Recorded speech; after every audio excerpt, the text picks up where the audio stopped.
Uyğunluğu müəyyən edin. Budaq cümləsi qeyri-müəyyən şəxslidir. Budaq cümləsi şəxssizdir.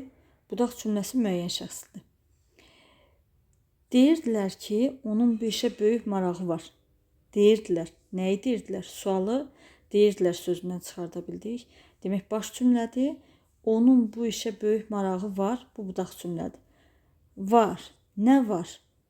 Onun bu işə böyük marağı. Onun marağı. Yəlik üstə gəlik mənsubiyyəti bütöv götürürük. Demək ki, A variantı budaq cümləsi müəyyən şəxslidir. Buna uyğundur. 3-ə yazırıq A. Zala daxil olmuşduq ki, bizi alqışladılar. Bizi nə zaman alqışladılar? Zala daxil olmuşduq. Demək, bizi alqışladılar. Baş cümlədir. Zala daxil olmuşduq. Budaq cümlədir.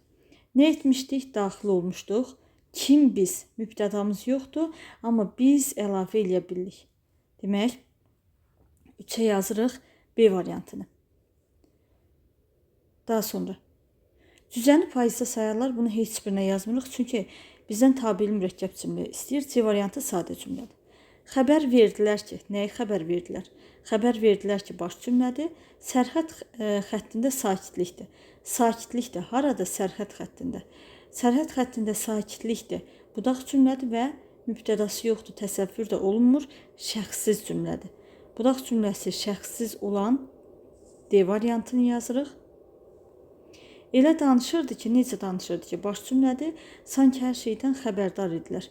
Sanki hər şeydən xəbərdar idilər, yəni onlar. Budaq cümlə nədir? Qeyri-müəyyən şəxsli cümlədir. Demək, 1-ə də yazırıq Y variantı. 1-ə Y, 2-ə D, 3-ə də A, B yazırıq.